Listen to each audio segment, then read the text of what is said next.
ابتدا رب العزت کے نام سے درود و سلام محمد و آل محمد پر گفتگو آج ہوگی ایک خاص موضوع پر. خاص موضوع کیا ہے؟ حضرت اقبال. یہ وہ اقبال ہیں جو سیالکوٹ میں پیدا ہوئے. ان کے آباء و اجداد کشمیری تھے اور کشمیر سے ہجرت کر کے جب سیالکوٹ آئے تو یہاں نور احمد شیخ جو ان کے والد محترم تھے ان کے ہاں محمد اقبال کی پیدائش ہوئی اور جو بعد میں ڈاکٹر سر محمد اقبال بنے. کس حوالے سے بنے؟ عربی، اردو، فارسی کی شاعری انہوں نے اس انداز میں کی کہ ایک تو مسلمانوں کو جگایا، آیا اسلام کی بات کی، دوسری طرف تصوف ان کے پاس اتنا تھا کہ وہ تصوف پہ دنیا جو ہے ان کے لیے حیران ہو گئی. حضرت اقبال جو ہیں ہمارے جو مفکر پاکستان علامہ اقبال، وہ یہ کہتے ہیں کہ میرے روحانی استاد جو ہیں مولانا رومی ہیں اور ان کے تمام کلام و بیان میں ان کا رنگ موجود ہے. اسی لیے ان کی پذیرائی جو ہے ملک میں نہیں ہوئی، صرف پاکستان میں نہیں، صرف ہندوستان کی سرزمین پر نہیں.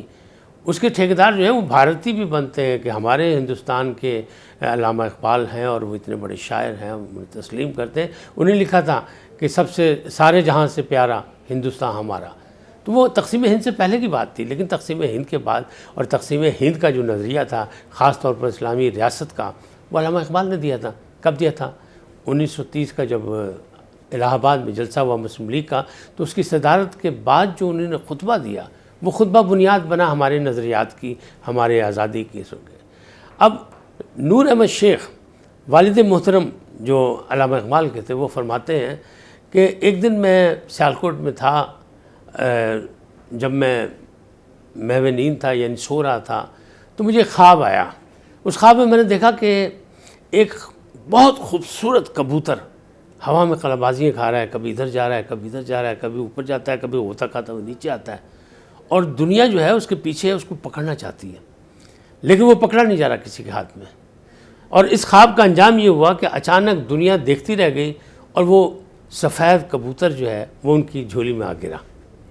وہ کہتے ہیں بس یہ ایک نوید تھی شاید اللہ کی طرف سے، اور میرے گھر میں پھر ایک بیٹا پیدا ہوا.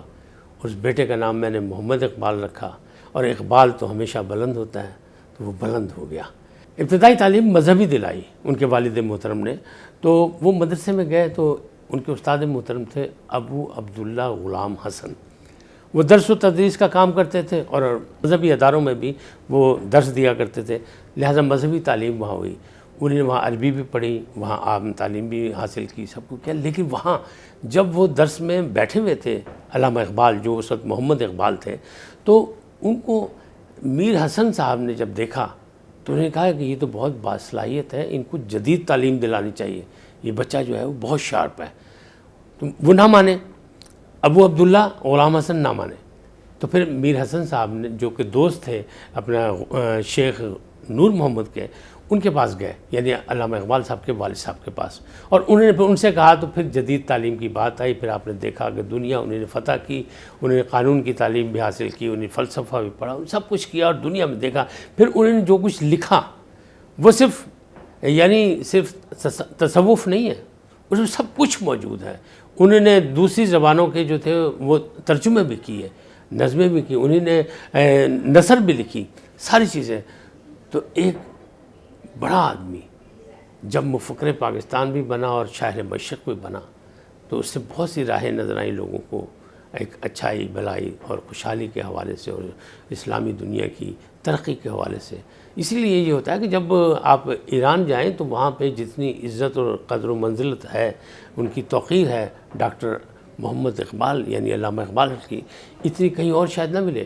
حالانکہ ترکی والے بھی ان کے چاہنے والے ہیں، اور وہاں پہ ان کے استاد روحانی استاد جو ہیں وہ مولانا روم بھی وہاں موجود ہیں.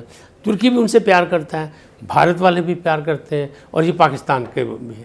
لیکن میرا کہنے کا مقصد کیا ہے؟ میرا کہنے کا مقصد یہ ہے کہ ہم اب کیا نئی نسل کو ان سے روشناس کرا رہے ہیں صحیح طریقے سے. اب کیسے ہوگا یہ؟ اب اس ملک کے حکمران جو اپنے آپ کو یہ کہتے ہیں کہ ہم قائد اعظم اور علامہ اقبال کا پاکستان بنانا چاہتے ہیں، اس مملکت خداداد پاکستان کو ہم ان کے نظریات کے مطابق بنانا چاہتے ہیں. تو جو سب سے بڑے تھے یعنی اس پاکستان کی تاریخ میں 72 سال تاریخ میں جو 3 دفعہ وزیر اعظم بنے وہ تھے اپنا نواز شریف صاحب. اور نواز شریف صاحب نے ان ایام کی جو خصوصی ایام منائے جاتے ہیں مختلف اپنے اکابرین کے حوالے سے، معاہدین کے حوالے سے، اپنے مفکرین کے حوالے سے، اپنے دانشوروں کے حوالے سے اور اپنے تحریک پاکستان کے لیڈروں کے حوالے سے، ان کی تمام جو چھٹیاں ہوتی تھیں یوم پر وہ ختم کر دیں. یعنی ہم 6 ستمبر کی چھٹی سے بھی محروم ہو گئے اور ہم لیاقت علی خان کی چھٹی سے بھی محروم ہو گئے. اب دیکھیں افسوسناک کیا ہے، المیہ یہ ہے کہ علامہ اقبال جس کو پوری دنیا میں اس کی توقیر بھی ہے، اس کا احترام بھی ہے، اس کا پیار بھی ہے، اردو، فارسی اور عربی میں بھی، اور پھر انہوں نے جس طرح ترجمے کی ہے اس کے حوالے سے باہر بھی، دوسری دنیا میں بھی، اس کے حوالے سے صرف سیالکوٹ میں ایک مقامی چھٹی دی گئی. اور یہ چھٹیاں بھی جناب نواز شریف صاحب نے بند کر دی کہ بہت زیادہ ہے. قائد اعظم نے کہا تھا کام کام کام، لیکن اس کا نقصان کیا ہوا؟ اس کا نقصان یہ ہوا کہ ہماری نئی نسل جو ہے وہ ان تمام چیزوں سے بالکل بے بہرا ہو گئی. وہ جدید تعلیم کی طرف ہو گئی، مہنگی تعلیم کی طرف ہو گئی، وہ مطلب انگلش میڈیم اور اردو میڈیم میں بٹ گئی. یکساں تعلیم کا سلسلہ ختم. موجودہ حکومت کہہ رہی ہے کہ اب یکساں تعلیم کا نظام دوبارہ وہ لا رہے ہیں، وہ ایک الگ بات ہے. لیکن ہماری آپ کی ذمہ داری کیا ہے؟ ہماری آپ کی ذمہ داری یہ ہے کہ ہم اپنے بچوں کو، اپنے خاندان کے بچوں کو، اپنے محلے کے بچوں کو کوئی ایسی راہ نکالیں کہ ہم ان لوگوں کو ایسی جگہ لے کے جائیں جہاں سے وہ ان لوگوں سے واقف ہو جائیں.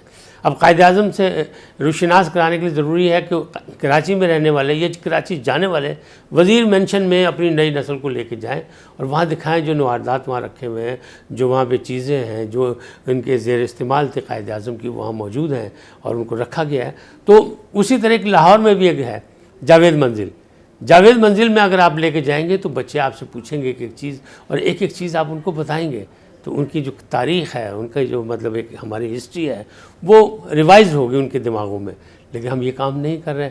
جاوید منزل میں دیکھیں ان کی تمام چیزیں موجود ہیں علامہ اقبال کی جو ان کے زیر استعمال تھی، یہاں تک کہ ان کی وہ چارپائی بھی موجود ہے، بلکہ ان کی ادویات بھی محفوظ کر لی گئیں جو آخری دنوں میں وہ استعمال کرتے تھے. اب ہمارا آپ کا فرض یہ ہے کہ ہم جاوید منزل لے جائیں، ایک ایک چیز دکھائیں بچوں کو، کونا کونا سمجھائیں، تاکہ وہ یہ تمام چیزیں جو ہیں وہ اپنی اگلی نسل میں بھی مطلب اس کو منتقل کریں، ان کو بھی بتائیں کہ علامہ اقبال کیا تھے، علامہ اقبال کی شاعری، ان کا تصوف، ان کی کتابیں، ان کی تحریر، ان کے انداز، ان کے بیانات، ان کے یہ ساری چیزیں کیا تھیں. وہ جب ہی ہوں گے جب ہم ان کو دیں گے، ہم ان کو فیڈ کریں گے. اور اگر ہم ان کو سمجھائیں گے نہیں تو پھر کیا ہوگا؟ پھر ایسی بے روی ہوگی کہ ہم نعرے تو لگائیں گے لیکن بات وہی کہ بقول ایوب خاور کہ ہم صبح یوم مناتے ہوئے ان کو زندہ کرتے ہیں اور شام ہونے سے پہلے یعنی سورج غروب ہونے سے پہلے انہیں دفنا کے اپنے گھروں میں چلے جاتے ہیں. پھر اگلے سال ان کی باری آتی ہے.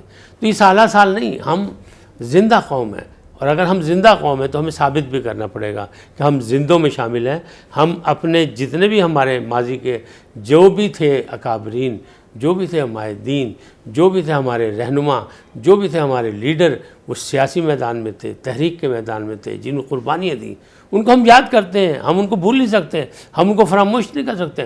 ہم ان کو اپنی نئی نسل سے متعارف کرائیں گے تو بات بنے گی کہ 65 کے شہید کون تھے، نشان حیدر کیوں دیا جاتا ہے، نشان جرت ہلال پاکستان کیوں ملتا ہے، کس کو عطا ہوتا ہے، اور یہ کیا معاملات ہیں. اگر یہ معاملات ہم ان بچوں کو نہیں بتائیں گے تو آپ مجھے اس بات کا جواب دیں کہ وہ نئی نسل کو کیا بتائیں گے. علامہ اقبال پر فخر کرتے ہیں ہم بھی، یہ سرزمین بھی اور تمام، لیکن یہ فخر کیا ہے؟ نہ ہم لائبریری میں جانے کو تیار ہیں، کیونکہ آج کے دور میں کہتے ہیں جدید دور میں لائبریری نہیں، سب کچھ تو بچوں کی ہتھیلی میں ہے، ٹیلی فون پہ موجود ہے، انٹرنیٹ پہ موجود ہے. لیکن جو اصل علم ہے وہ لائبریریوں میں محفوظ ہے. تو آپ کی ہماری ذمہ داری ہے کہ ہم اپنے بچوں کو راستے دکھائیں اور نئی راہیں تلاش کرنے کے لیے پرانی راہوں سے سبق سکھائیں، اور وہ ذمہ داری میری اور آپ کی سب کی ہے. تو میرا خیال ہے کہ آپ یوم اقبال مناتے ہوئے ان چیزوں کو یاد رکھیں گے، جاوید منزل بھی لے کے جائیں گے، بچوں کو دکھائیں گے اور بچوں کو متعارف کرائیں گے تاکہ وہ اپنی اگلی نسل کو یہ سارا چیز جو ہے، یہ سرمایہ جو ہے یہ منتقل کر سکیں. اور اگر نہیں کریں گے تو پھر آپ بھی مجرم، میں بھی مجرم. آج یہی، اس کے بعد پھر کسی موضوع پہ ملیں گے. اجازت دیجیے ناظرین نقوی کو. اللہ حافظ.